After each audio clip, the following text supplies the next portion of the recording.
Afternoon, good evening, depending on where you're joining from today. Thank you for joining today's live stream regarding digital transformation. Today's topic we're going to cover is digital transformation, customer rights and responsibilities. So, within a digital transformation, what are your rights and responsibilities within your transformation project? My name is Eric Kimberling. I'm the CEO of Third Stage Consulting. We're an independent consulting firm that helps clients throughout the world reach their third stage of digital transformation success. And we do these live streams every Tuesday, same time, same place on LinkedIn, YouTube, Facebook, and Twitter. So thank you for being here today. We're going to cover a lot of different topics here today. And I'm actually going to rely pretty heavily on the audience today to ask questions and jump in with comments. We don't have a guest. It's going to be me chatting with the audience here today. So really look forward to hearing your thoughts and comments as we get started here. Reason for today's conversation, or just to set the backdrop, is that most transformations fail, and there are reasons why transformations fail, obviously, and a lot of that has to do with what the customer themselves should be doing. So that's really the topic we're going to jump into here today is what are those responsibilities that clients or implementing organizations have, and what are their rights within digital transformation as well. Before we jump into the topic, though, just a couple logistical things. I already mentioned this is a live stream we do every week, same time, same place. We use this live interview to get reformatted and repurposed and put into our weekly Transformation Ground Control podcast, which is released every Wednesday on LinkedIn, Facebook, YouTube, and Twitter, as well as audio podcast platforms. So you're getting to be part of the live production by being here today. So thank you for joining. Second of all, if you could just drop in the chat here today where you're joining from today. I'd love to hear what city and country you're joining from.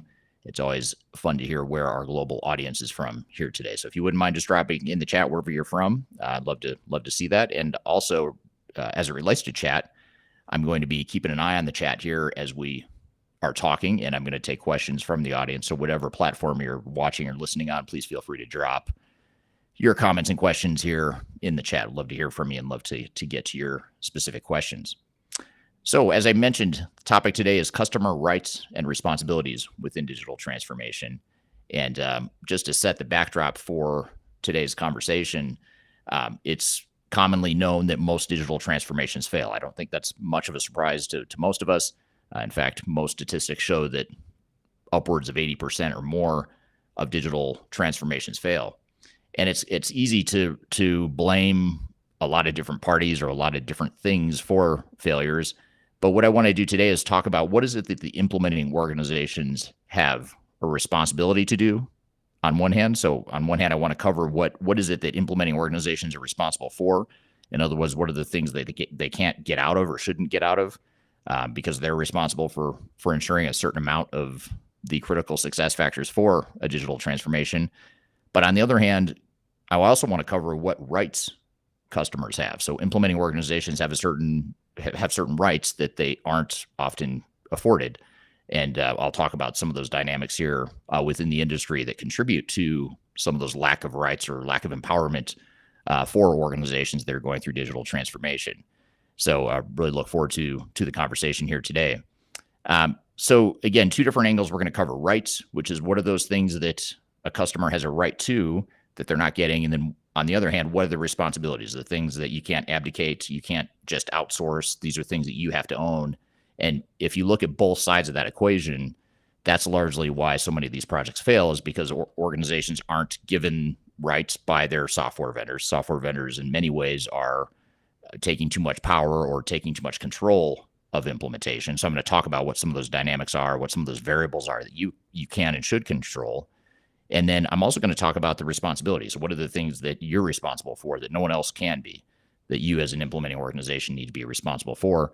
And lastly, but certainly not least important, I also want to make sure we cover today what you think. What are your thoughts around what are the rights and the responsibilities of organizations? So I guess I would ask you to drop in the chat, if you don't mind, just what are some of your knee-jerk reactions to what either the rights or the responsibilities or both are for organizations that are going through digital transformations. I'll sort of share with you and unpack my thoughts and my initial comments and list here, but would love to hear your comments here. So please drop that in the chat. I'd love to get to that and sort of use that to stimulate some conversation here in the various platforms that we're streaming to here today.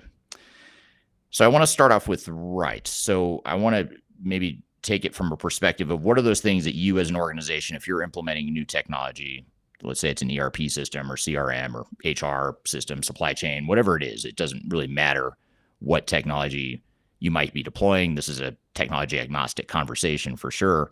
But what are those rights you have as an implementing organization? And I'll kind of go through five that I've identified or want to use as a starting point here, and then I'd love to hear your thoughts as well. But the first thing that I have on my list here is that it's your digital transformation. So that's a really important context setting backdrop that's important to unpack a bit, which is that when you're going through a transformation, a lot of times there's a feeling that the system integrator owns the project. It's their project because they're the experts and they are the ones that come in to deploy technology. But at the end of the day, this is your business. Your business is what is leaning on this new technology to make it better. And so there's key decisions and control and ownership that you have a right to have for any given project. We have one client in particular, just to give you a quick backstory of sort of an extreme example of this right not being adhered to or being a failure point for one of our clients. We have a very large client right now that's going through a large tier one ERP implementation involving SAP, and they have a large system integrator that's helping them implement. And one of the interesting dynamics that we see with this client is that this big system integrator has insisted, and they have it actually written in their contract, that they are in control of the project. They own the project. They determine the staffing. They determine how the project's going to go, and the client agreed to it. And so that's creating a lot of problems because, first of all, you don't have ownership of the project when you've outsourced and you've given that much control to a system integrator. And second of all, it's not, you've got a lack of alignment. You have a problem here because you've got an outside third party who doesn't know your business and what you're trying to accomplish, who's trying to force fit technology in a way that they're used to deploying that doesn't necessarily align with the client's interests. And that's exactly what this particular client is going through. And this might be an extreme example in this case because it's actually a contractual situation where they've actually agreed to it contractually to allow the system integrator to have more control than they probably should. And most clients don't go that far, but what we do commonly see is organizations give and cede too much control to clients, and they don't take ownership or they don't have the ability to take ownership. Or in some cases, they don't even think to tell themselves that this is our transformation. This is our project. We're the ones that should be determining how this project goes. Yes, we should be leaning on third parties and experts as needed, but ultimately you have to own it and you have to treat it as your transformation. So that's a right that organizations I think should have, which is to own the transformation and have it be their transformation. It sounds super simple, super basic. It sounds like a no-brainer as I'm saying it, but it's fascinating to me how few organizations recognize that and actually take action accordingly and manage accordingly. Somewhat similar to that whole thread of this being your transformation and the implementing organization having a right to own the project. Similar to that is a second thing on my list here, which is you decide the pace and the tempo. So if you are going through a project, let's just say you've selected an ERP system and you get a proposal from a software vendor or system integrator that says, we can implement this technology in 18 months. They probably can implement technology in 18 months. That's not really the question. The question is, how well can this technology be implemented within your organization to actually be consumed by and adopted by your organization? And in this case, when a proposal or when a software vendor suggests something like 18 months, it's typically going to take a lot longer than that to get full adoption and actually get a real implementation in place. Not because the technology can't be configured and built in that amount of time, but because the organization itself typically can't go through change that quickly. And so what oftentimes happens is you get a system integrator or software vendor who comes in and says, hey, we can do this in 18 months or whatever the number is or whatever the duration is.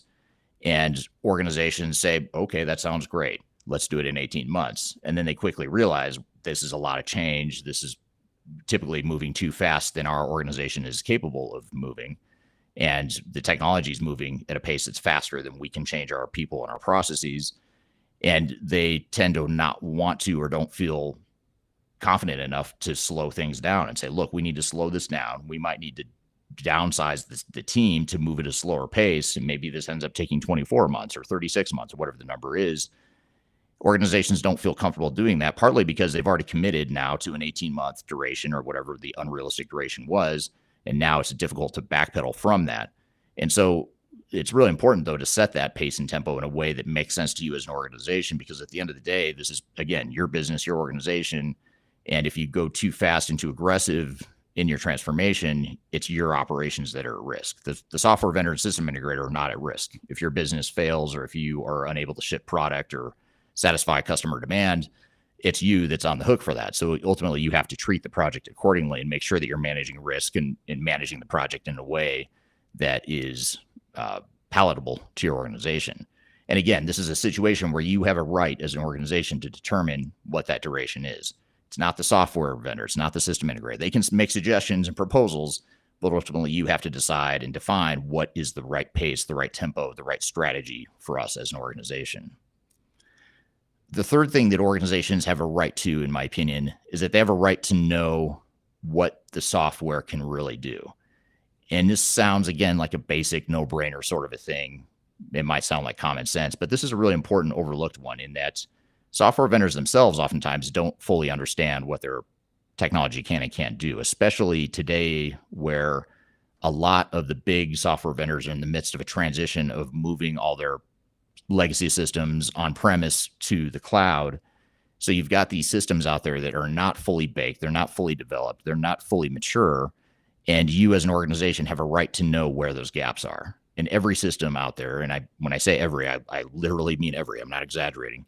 Every system out there has deficiencies, it has gaps, it has problems, not because it's a poorly written software, not because the software vendor is bad, nothing like that. It's because no one system can handle everything you're going to need it to do. So it's going to have deficiencies, it's going to have gaps.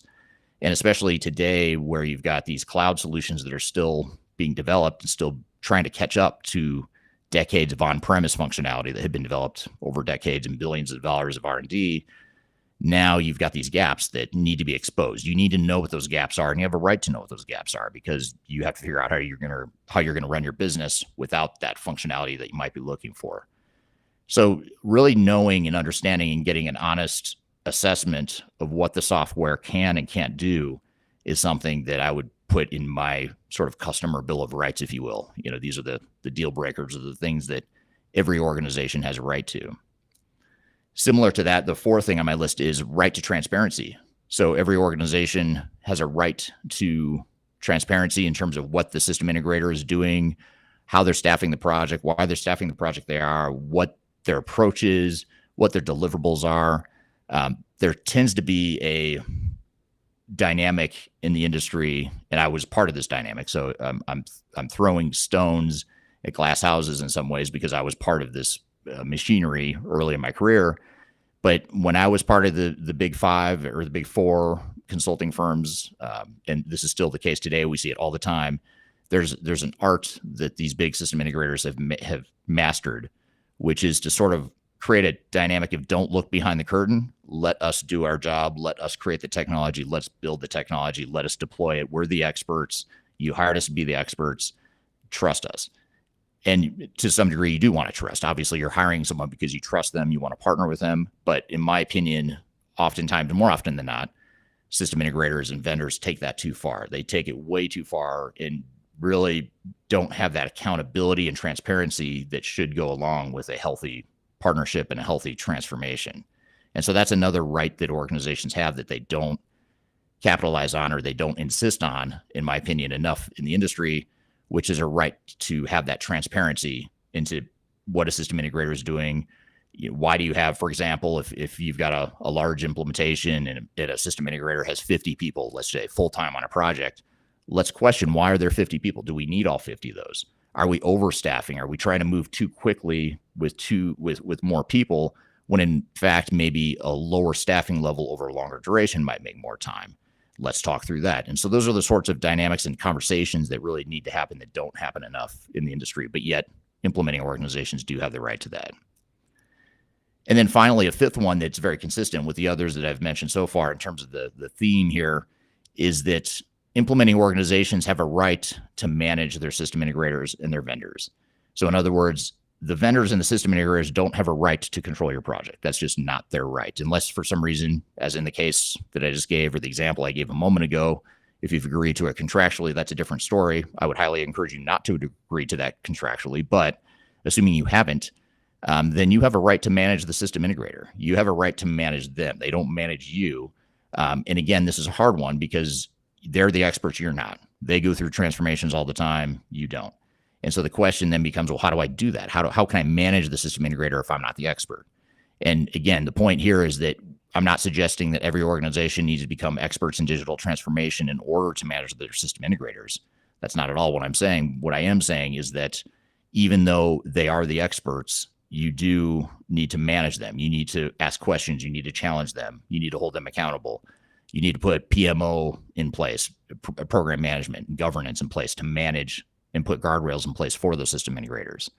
You have a right to put quality assurance mechanisms in place. You have a right to bring in other third parties if you need to augment what the system integrator can't do or shouldn't be doing. So that's another dynamic that's very unhealthy in the industry, but I challenge organizations that are going through transformations to push back against it, in that there's a common line of thinking, which is that if I'm the system integrator, I own this project. You don't have a right to manage me. You don't have a right to bring in other third parties. You don't have a right to put program management or governance and controls in place. And that is absolutely not true.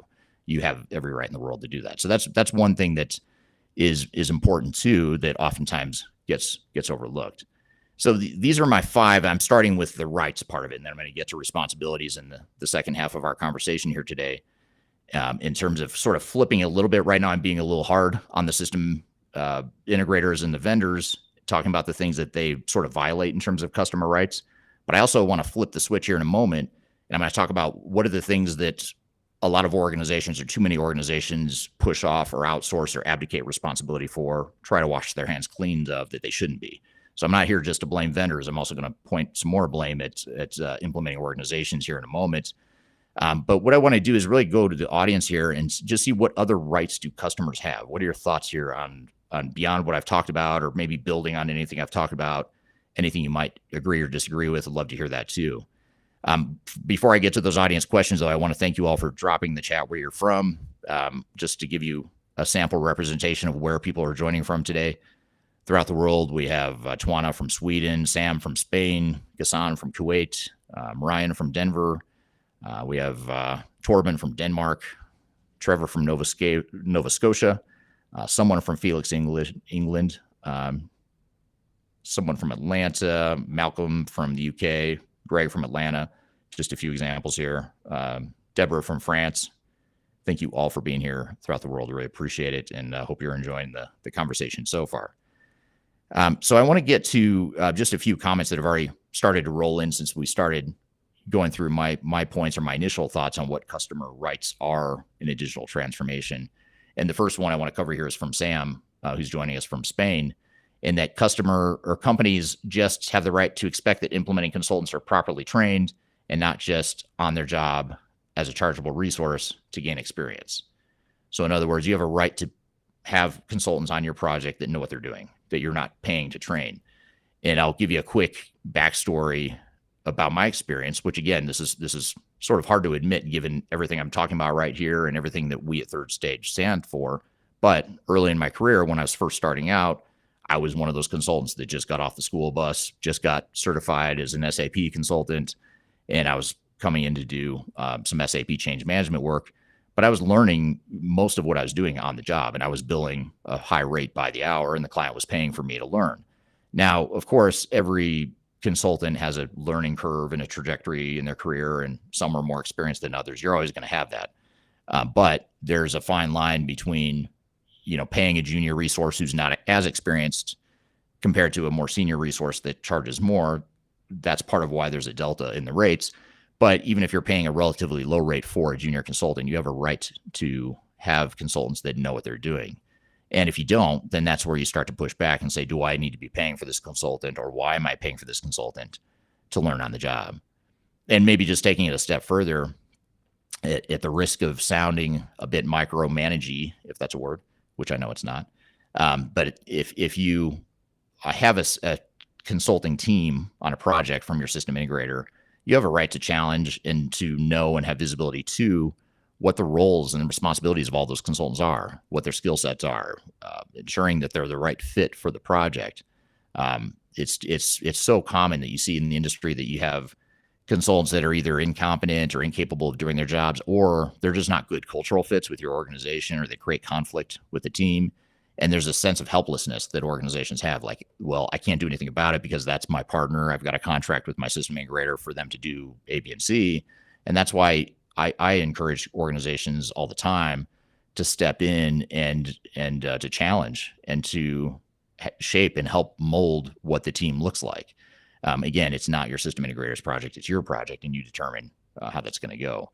It's sort of like if you're getting work done on your house and you hired a contractor and you were paying by the hour and you didn't have any sort of guarantee that the cost was going to be within any sort of reasonable time frame. If you had, say, 20 people show up on the job and you noticed half of them standing around and you knew you were paying for all these resources, you probably start to question, why am I paying for these 10 people to stand around and do nothing? But yet when we're an organization and we go through transformation, we don't have that same mentality or that same confidence in challenging it. And so that's one thing that I always encourage organizations to do, is to gain some confidence and to build that strength to be able to challenge an SI, and not in a combative way, but in a constructive way, to say, look, we need to understand why these junior resources are on the project. Or even if it's not a junior resource, it may be the number of resources, it may be the cultural fit or lack thereof. You can challenge those things, and you should be challenging those things, because again, this is your business and only you know your business and what you're trying to accomplish. Here's another interesting comment here in terms of adding to our list of customer rights in a transformation. This is from Gassan on LinkedIn. He says, you have a right to control the digital transformation project and the rights to intellectual property. It's a really interesting one. I can comment more on the right to control the digital transformation project. I totally agree with that. I highly encourage organizations to establish some sort of PMO function or program management, program governance that the SI or the vendors fall within. Too often, system integrators and vendors will say, don't worry about that. We got it. We've got a project manager that's going to come in and do that for you. Well, the problem with that is, first of all, there's a difference between a project and a program. The project manager that a system integrator or vendor provides is to manage a technology work stream. And there's several work streams within a transformation. Technology is just one of them. You don't need or want, nor should you have your system integrator managing the non-technical work streams. So things like change management or process improvement or the overall PMO, even overall system architecture, even data migration. Those are things that you typically want to have specialists or other parties that are better at it to manage that. And so again, this gets back to the point of, you have to manage that stuff. You have to find a way to manage that either with your internal resources or with outside help or whatever the case may be. As it relates to intellectual property, I guess there's a fine line there. I suppose if you develop your own customization, there's a question there of who owns that intellectual property. I am not an attorney, and if there are any attorneys that happen to be on the line here today, I'd love to hear your comments here. In fact, I noticed that Kyler on LinkedIn tagged Marcus Harris, who is a prominent IP attorney. He also does a lot with digital transformations. He's been on my podcast before. I'm not sure if he's on the stream, but if he is, I'd love to hear his legal advice, even though I'm sure he can't give free legal advice over a live stream, but maybe he can give us some thoughts or things to think about if he's on here today. So here's the question we had that Kyler on LinkedIn had for Marcus, which is, have you seen this contracting issue before? How can organizations avoid it? I'm not sure which contracting issue that's referring to, since I'm not seeing the reply that that's to. Here's a question I want to get to from William on, he's on YouTube. So William has a comment here, or a question: how often do clients poorly define their success expectations contractually? Assumptions made but not written down. Integrator fulfills to the letter, problems ensue, I should say. So that's the question there, the comment. And I would say, and again, this is another question from Marcus, who I see is joining us on LinkedIn. I just saw him in the chat here, and I'll get to his comment on another unrelated thing here in a minute. But this is another thing that Marcus might have a good comment here on. In fact, I probably should have just had Marcus as a guest to talk through this. But so the comment of how do clients poorly define their success expectations contractually? And I'd say that's very common that organizations do that they poorly define their success expectations. I think too often the focus is on a deliverable, a technical deliverable, which again might be okay because really you're hiring your vendor to create a technical deliverable. The problem typically isn't that the success expectations in the contract are wrong for that work stream or for that job or that role that you're hiring a contractor or a system integrator for. But the problem is you don't have any parties or any contractual relationships with anyone else to fill in all the other gaps. So it's not necessarily always the case that you need the SI or the vendor to be providing more clear success factors that are outside their scope. But the problem is you've entered into a contract that's very myopic and focused on creating a technical deliverable rather than a business transformation, which most organizations are looking for a business transformation. So the technical deliverables end up becoming a means to a greater end. And so I don't know if that answers that question or not. I'd say part of it is a contractual issue, but part of it is also that you don't have the gaps filled in other areas outside of that one contractual relationship with your software vendors. And on a related comment here, this is from Marcus on LinkedIn. Marcus Harris is the attorney I was just mentioning. He hit his IP, digital transformation, software negotiation, all that sort of thing. That's just this everything we're talking about here is sort of his specialty on the legal side. And his comment here is that the SOW or the statement of work is one of the most important documents you will negotiate. It needs to lay out the roles and responsibilities of both parties. So that actually does begin to address William's point just a moment ago from LinkedIn, or from YouTube. So thank you for that comment, Marcus. And I think we're gonna have more questions for you as we go through here. Dennis from LinkedIn says that he loves the fifth point. And by the way, I have to call out Dennis because Dennis Anthony on LinkedIn, who's watching right now, this was his idea. This whole topic was his idea. It's a suggestion that I received from him. I actually meant to say that up front. So apologies I didn't mention that earlier, Dennis. But if you want to thank someone for a great, brilliant idea, you can ping Dennis, who I have his name up here on the screen. If you hate the idea and you hate this topic, you can blame me instead. But hopefully that's not the case. Okay. So here's another interesting comment from Ghassan. So Ghassan says that you have a right to privacy, no data to be leaked during the digital transformation project. Great point. That was not even on my radar, not even something I thought of, but it's a very good point. As I did not think of that as a thread when I was preparing for this discussion, but it's a really important one, the right to privacy and making sure that your data doesn't leak along the way. And not only that, but maybe taking it a step further, you also have a right to make sure that your project is implemented in a way that preserves that data privacy and gives you the tools to manage and ensure that going forward, even after the transformation, that you have tools and technologies in place that won't have any cybersecurity or privacy issues going forward. So here's a comment from Kyler on LinkedIn, and she says, you have a right to select, customers have the right to select their team. Cultural fit is critical, and so many times we see vendors force fit PMs and support teams to bill at a higher rate. You have the right to select your team. It should be collaborative. That's very well said. Again, too often organizations or system integrators have this sort of don't look behind the curtain mentality. They're going to bring the team. They're the experts. You've got to trust us. Stop challenging us. Just let us do our thing. And yes, you need to trust to some degree, but I'd say if you take the trust but verify approach, too many organizations lean way too far toward trust and not nearly enough toward verify and sort of validating that they've got the right approach and poking holes and challenging and collaborating where necessary. And again, I know there's a fine line between being super micromanaged or focused on micromanagement versus trusting a outside third party.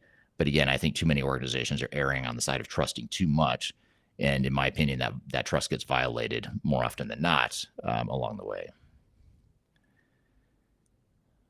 A couple other comments here from Ghassan again, intellectual property for customizations and property. So that's a question that actually we had for Marcus too. If you're listening, Marcus, is if a customer customizes software, does something to create something unique within a transformation and they're using a software vendor to develop that for them, who owns the IP, or is that something you should negotiate in a contract? I guess that would be more of a question for Marcus if he's listening, has any semi-legal advice for us on that front.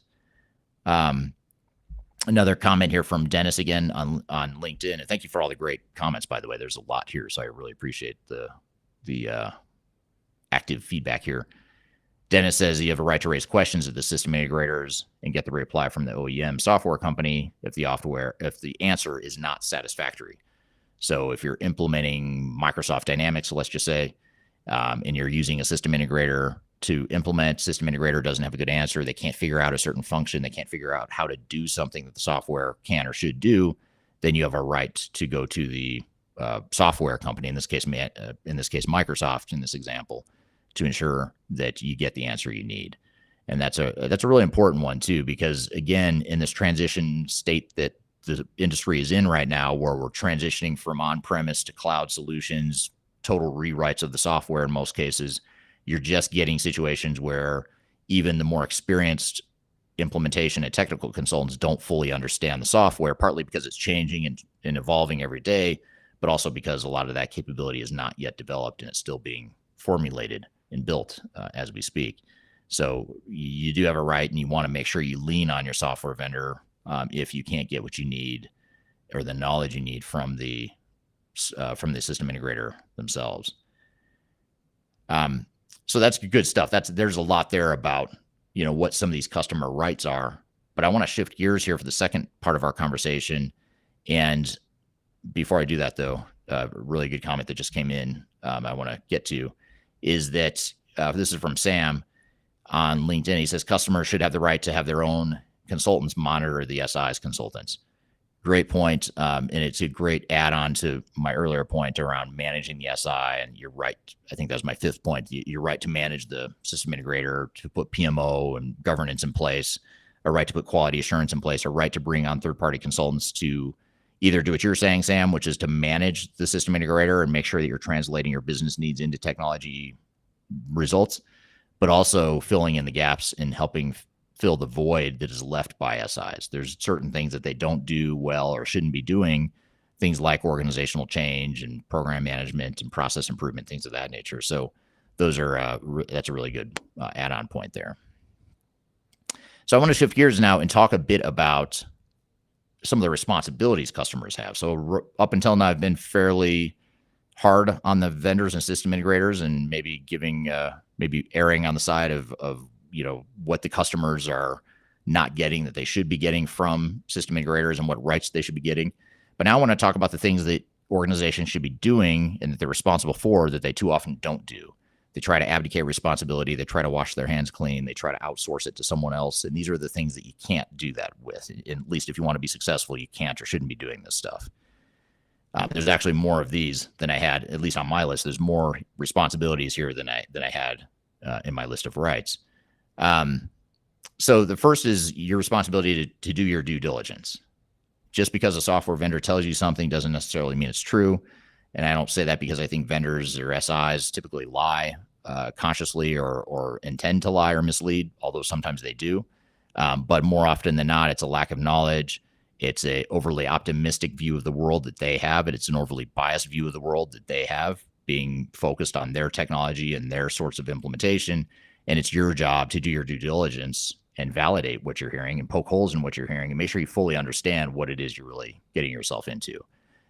Because again, it's easy to trust, especially when you don't go through these projects every day.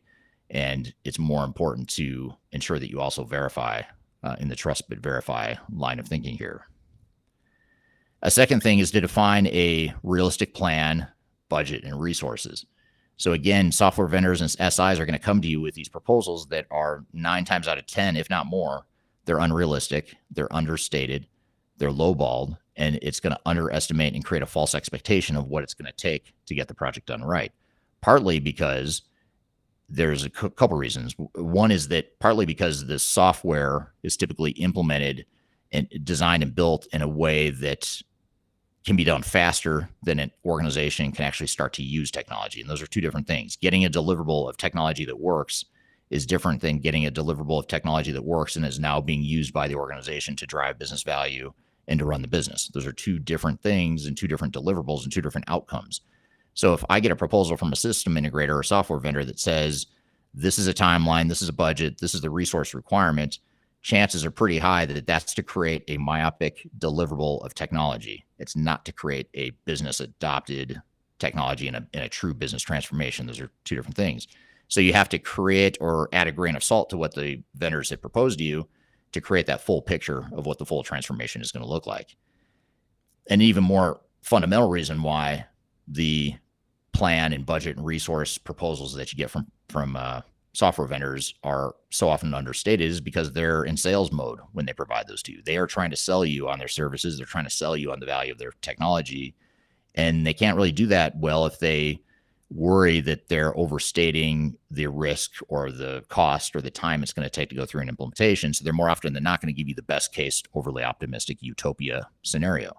And so you have to take it with a grain of salt and say, well, maybe it's possible to implement our technology in 18 months, but we know our organization and what we're trying to accomplish with this transformation, and maybe 36 months is more realistic. It's not a terrible thing to add time to your timeline as long as you're managing and being aggressive in how you manage the project, and you're not just letting time get away from you. You obviously need to have a sense of urgency, but there's a difference between having a sense of urgency and having a completely unrealistic plan. Those are two different challenges. So the second one then is defining a realistic plan, budget, and resources. The third responsibility, which is similar to one of the rights you have, but it's also a responsibility, is to manage your system integrator and implementer. And back to Sam's point on LinkedIn, if that means that you hire a third-party, independent, neutral consulting firm like Third Stage, and there's others out there as well, so this isn't meant to be totally self-fulfilling or self-promoting, although I am self-promoting. You have a right to do that. You have a right to hire someone like Third Stage to manage your SI, to manage your implementer, and to really help represent you and really be an extension of you and your PMO and ensure that you have ownership and control of the project. So you have a right to that. SIs do not like it. To be 100% clear, SIs do not like you to have a third party in there. It creates accountability. It takes away that curtain, the curtain of don't look behind the curtain, Wizard of Oz sort of thing. That goes away for the SIs, and they don't like that. They also don't like anything that is perceived to threaten their revenue stream. These big projects, especially the bigger client you are, there's more at stake, and they're going to try to protect their quote unquote turf, even though it's not their turf, it's your turf, but that's a whole nother conversation. But SIs will work very hard to protect their turf. That was one of the first things I noticed when I went to Price Waterhouse back in the 90s, is I was fascinated and disturbed at the same time by how much time we spent. And by the way, billed the client for this time, by the way, which is another whole nother problem and story for another time. But we would bill the client to find ways to protect our turf.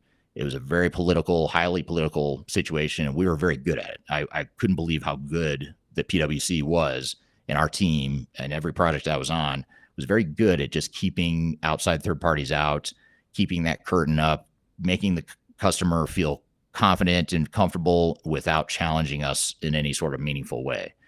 And it was super unhealthy, and it didn't make sense to me at the time, and still 25 years later, still doesn't make sense to me now. In fact, it makes even less sense to me now. So you have a right to manage your system integrator and your implementer. Again, think of if you're having work done in your house. You're not just going to open up a checkbook and let whoever come into your house, as many people as the contractor wants to bring. You're not going to do that. You're going to push back and say, look, I don't want to pay for A, B, and C, or we're being inefficient over here, or over here you're not making these adjustments to my house the way you want. I think we as individuals would probably feel pretty comfortable pushing back on something like that.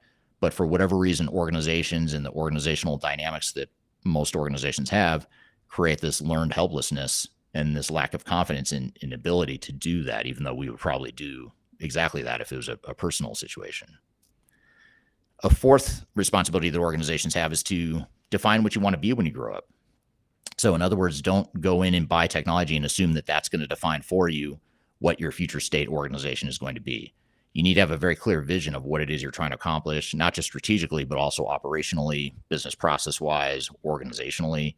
You need to have a clear vision of what it is you're trying to accomplish and what you want the organization to look like.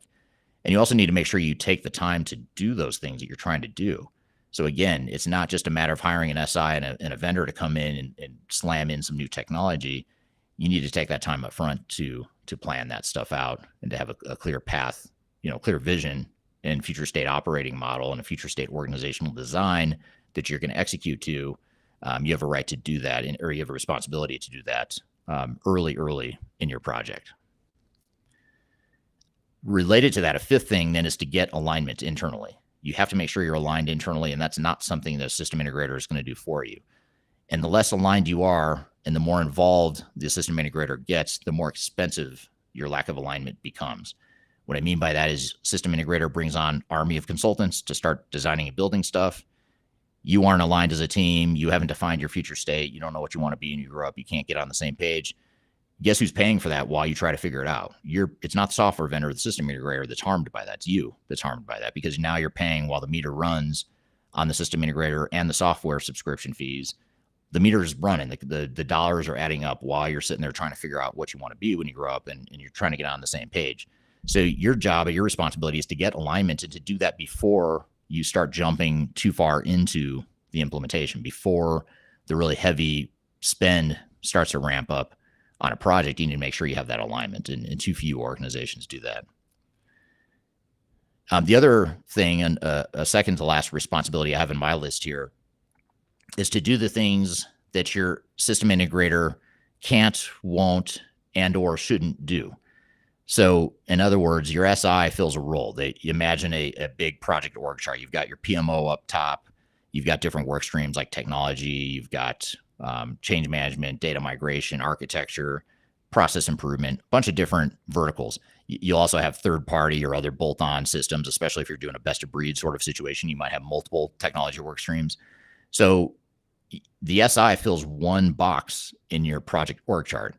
You have a right and a responsibility to figure out how you're going to fill in those other gaps. SI may tell you, don't worry about change management. We got it. We're going to train your people on the technology. That's not change management. That's a very small subset of change management. That's not change management. SI might tell you, don't worry about program management. We've got a project manager. They do project management of one box on a project org chart. They do not do program management. So your responsibility is to figure out, how am I going to fill these gaps? How am I going to add that layer of program management? How am I going to add the change management I need? How am I going to figure out the data migration?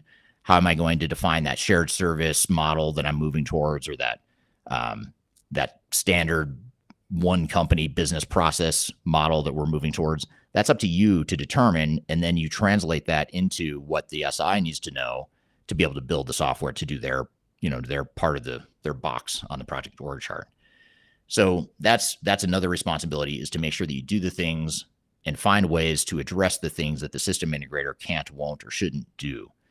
And then finally, the last thing I have on my list, and then I'll turn it to the audience here to see what you would add to the list, is to establish a PMO, or a program management organization. So again, it's back to the point, technology work stream, fine. You've got a project manager from your vendor or system integrator. You've got a technical project manager that's going to manage that work stream, but now you've got to figure out the overall PMO. What's my project charter? What's my overall program plan that includes all the different pieces of my transformation, not just the SI or the vendors? How am I going to do the change management, all that stuff? So you need that PMO, you need the project charter, you need the program plan, you need the resourcing plan, the overall strategy, the governance and the framework and controls, the risk mitigation. That's another huge one. That system integrators don't really want you to have too much visibility or transparency into what the risks are. In fact, they're going to work very hard to downplay those risks. That's something else I learned early in my career, is that how much time we would spend spinning risks and bad news. We were really good at making bad news sound not that bad. And what you're doing is you're kicking the can down the road, and it's going to catch up to you some point. But as a system integrator, I'm trying to protect my revenue stream. If I create too much alarm, too much risk, the last thing I need is a disruption to my revenue stream. So I'm going to find a way to push that out and to minimize and downplay that risk. But what you as an organization need to know is, you need to know that risk sooner than anyone's willing to tell you. You need to know the risks up front so you can mitigate them quickly, because by the time you realize that the risks are there, and by the time you start to feel it, it's usually too late. Usually by then there's no turning back, or you're getting massive delays in your project or massive disruption to your operations when you go live. There's just too much disruption if you push that out. So it's in your best interest to identify risks as early as possible, even if It's not what you or anyone wants to hear. And none of us want to hear the risks, of course, but someone has to be talking about and mitigating those risks. So those are my list of responsibilities. Again, there's more responsibilities, I'd say, than rights, at least in my opinion, or in my initial list preparing for this conversation. But those are just some of the things that come to mind. So I'm curious to hear from you, though. What are some of the other responsibilities that you think customers have, or what are the other responsibilities that you've seen customers fail on in terms of their transformations? I'd love to hear your feedback there as well. Here's a long comment. I'm not going to show it on the screen just because it won't show, but it's a really good one. So I want to make sure I get to it here. And this is from Sam on LinkedIn again. Sam says, I've spoken to too many companies who, when they bought an ERP system, didn't understand what they had bought. Some thought that they would have the equivalent of the computer from the Starship Enterprise sitting in the corner, solving all their problems, whilst others didn't ask for enough. Customers must educate themselves before the project starts. It's really well said. And I think you hit on a really important point, and you blatantly or explicitly call it out in a way that I haven't yet, which is your last point, which is that customers must educate themselves before the project starts. And I think that's probably the best way to empower yourself too. The more you know, and the more you have an unbiased understanding of the good, the bad, the ugly of what you're getting into, the more empowered you're going to feel, and the more you're going to be able to fulfill these rights and responsibilities that I'm talking about here today. I think probably if we had to get to a root cause of why these problems exist, I think Sam just hit on it, which is that too few organizations have the knowledge, so they lack the knowledge they need to feel empowered or to feel confident to do all the things I'm talking about here today. It's really hard to push back on your SI and your vendor if you don't know anything about transformations or you don't know anything about technology. You've never done this sort of project before. And that's okay. It's not that, most organizations don't do this often, and most organizations haven't done it much at all in recent years. And they're doing this for the first time, in some cases, the first time in decades. They're going through a transformation of some sort. So it's not that you would expect an organization to have all this knowledge out of the gates, but you can find ways to educate yourself. Bring in those third parties that will help educate you. Bring in those third parties that will help represent you and arm you and equip you with the tools and the knowledge and the confidence you need to be able to do all the things we're talking about here today, to manage the SI, to understand the good, the bad, the ugly of what technology you're deploying, and to really just have that transparency and confidence that you need. I think that's a really well stated comment, Sam. So thank you for that. Bear with me. I'm trying to read. There's a lot of comments here, so I'm just trying to cherry pick some here. They're all very good comments.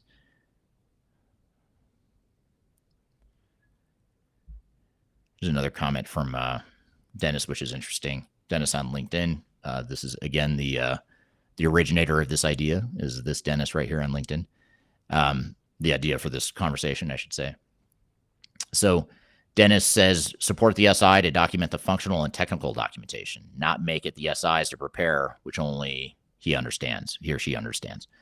Great point. Really well said. And I think that's a key thing here, maybe just pushing or adding onto my comment earlier about the right to transparency and the right to visibility into what an SI is doing. Customers have that right, and the way to do that is to work side by side or more closely with the SI to create some of these deliverables. One thing that SIs do, which is brilliant, but I'd say in a sociopathic way, not in a good way. SIs are really good at making customers feel like they are being collaborative. Like they'll come out with these org charts that say, okay, here's our project org chart. We're gonna put our PM in place. We're gonna have all these functional leads, and I forgot what they call it. I think a lot of them call it two in a box, I think is what the term that a lot of the big SIs use. They'll call it two in a box. So we're gonna put two people in each of these boxes on an org chart. And one's going to be from us, the SI. The other one's going to be from you, the client. And you look at that and you think, that's great. That's exactly what we want. We want that collaboration. We want to work side by side with you. The problem there is it's overstating the role of the second person in the box. It's overstating the role of the SI or of the implementing organization. And instead, what it is that the implementing organization becomes more of just a subject matter expert that's answering questions about how to configure the software. But that second person in the box on the org chart isn't typically heavily involved in actually doing configuration and learning side by side with how to configure the software or how to document what's been configured and just how to learn the software in general. It goes back to don't look behind the curtain mentality that SIs have. It's, yes, we need you to a certain degree, but we need you to go away and let us do our thing beyond that. And I think pushing into that and really pressing on that dynamic, that unhealthy sociopathic trend or that behavior is something that's very important, because that is something that's going to enable you to really have that ownership and have that knowledge, and to eventually work to have consultants go away. And that's one thing that at third stage, that's one of our, as weird as it sounds and as damaging to us personally as it may sound, our job is to work ourselves out of a job. So we need to we need to not make clients overly dependent on us in a codependent, unhealthy sort of a way. But we need to be successful at empowering them and making them able to manage this stuff on their own so that we can go away and it's not going to disrupt their business. And the irony of all that, by the way, just as a side note, is the more we do that, I'm finding the more business we get from those same clients. They want to hire us because they trust us. So they'll end up hiring us back anyway. So if we just keep working ourselves out of a job, they're going to bring us back for something else because they like us so much, and there's other needs that are going to evolve over time. And so I've just found that it's almost, in the short term, you have to be sort of anti-self motivated, which is going to lead to more self-interest later on. So unfortunately, most SIs don't do that, though. They're focused on the here and now of like, this is a massive multi-million-dollar contract for us, and we are going to do everything possible to protect that and maximize that contract to get as much revenue out of that as we can. And I guess we could have a philosophical, ethical debate another time of whether that's intentional or not, or whether it's understandable human behavior. But that's a whole nother conversation, which might actually be fun to have sometime.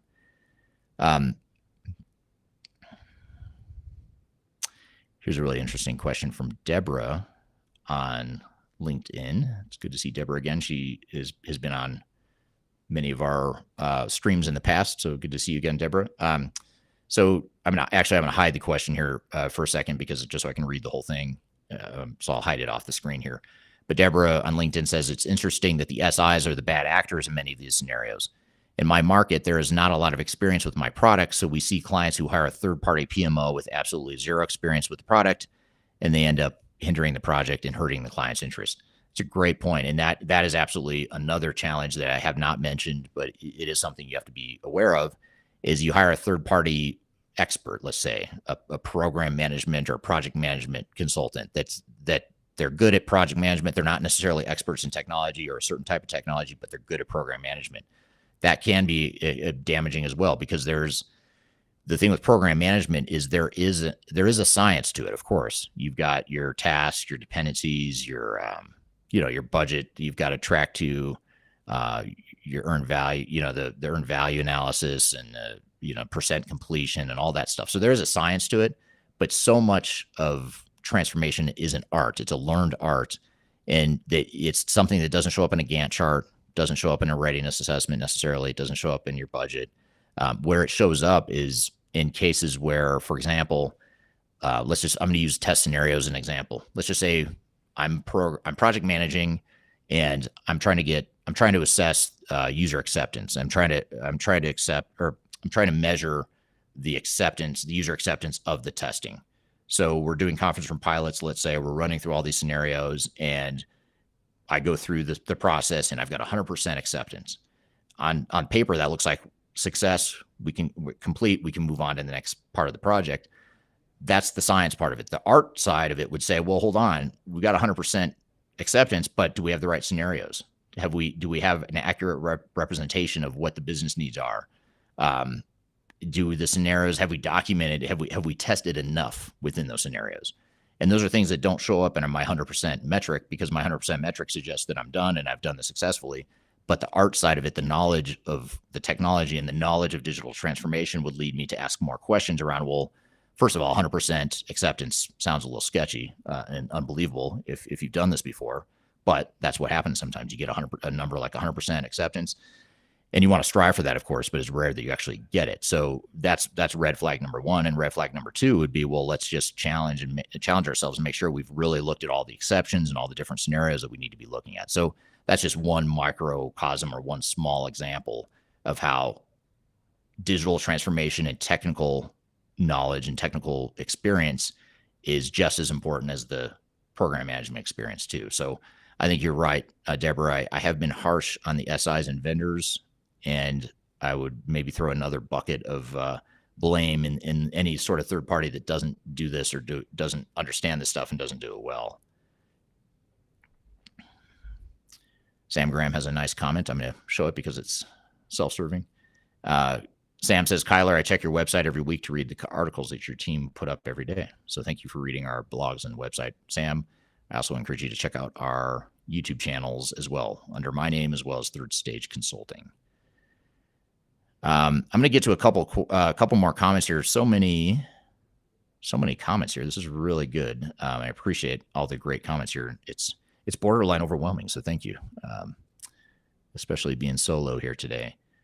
This is another interesting comment from Kyler. One key responsibility is leadership.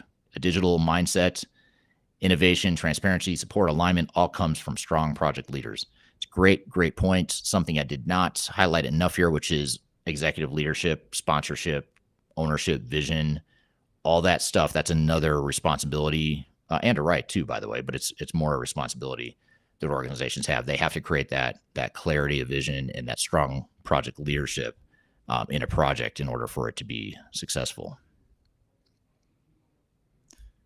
Here's a comment from Trevor on YouTube. He says, I like the idea of a program. MO has taken off. I'm not sure what MO means, but I like the idea of a program. I'm going to skip the part I don't understand. I apologize for that. There are so many streams that need to be coordinated. A single project manager can't run a digital transformation project on their own. Totally agree with that, and thank you for the validation. I'm not totally crazy then, apparently. At least there's one other person that agrees with my comment about program management versus project management. So a lot to coordinate. And again, that's even if you don't have an internal PMO, which a lot of organizations, a lot of clients we work with don't have a PMO. So they say to us, well, we don't have a PMO. We don't have strong project managers. How are we going to do this? And that's back to the education and the coaching. That's where, when we work with clients at Third Stage, that's where we help them establish the PMO, or at least establish a program manager to manage that overall process and that overall project. And then I'm gonna pull up one more comment here, even though there's a ton here I should be getting to, and some really good questions I'm not going to get to, and I apologize for that. Another responsibility, according to Ghassan, which I agree with, another responsibility is to set up KPIs for project success. So great point. You want to talk about, what is it that you expect this project to look like, not just in terms of budget and being on time and on budget, but also more importantly, what do things look like after you've gone live with new technologies? What are those KPIs? How do you measure success? How do you declare victory? And what do you do when you fall short? That's the other thing, because you're not going to declare victory on day one or anywhere close to day one after go live. You're going to try and do it as quickly as possible, but you're going to have to go back and do some remediation and optimization to really get those metrics that you expect. And so setting those metrics and measuring and then remediating and optimizing after transformation, during and after transformation, is really important. So that's a really well said, well put statement there. So thank you for that. And thank you to everyone for providing great commentary here, great questions and additions to my thoughts. I think this is a really important topic, customer rights and responsibilities. Love the idea. And thank you again to Dennis Antony on LinkedIn for suggesting this topic. Hopefully you found it helpful. And again, you can find this interview in next Wednesday, a week from tomorrow. We'll publish an episode of Transformation Ground Control that will feature this discussion and this live discussion as part of that episode. So I encourage you to check that out. Subscribe to it if you don't already. You can find it on Google Podcast, Amazon Podcast, Spotify, et cetera, wherever you listen to podcasts, or we stream the podcast every Wednesday to LinkedIn, YouTube, Facebook, and Twitter. So be sure to check it out there. And you can also find it after the fact on my YouTube channel, as well as the Third Stage Consulting YouTube channel as well. So I want to thank everyone for joining here today. Thanks so much. Really appreciate the great feedback. Hope you found this information helpful. We look forward to seeing you next Tuesday, same time, same place. We do these live streams to talk about digital transformation topics. So thank you for joining here today. Hope you all have a great week, and we will see you next time.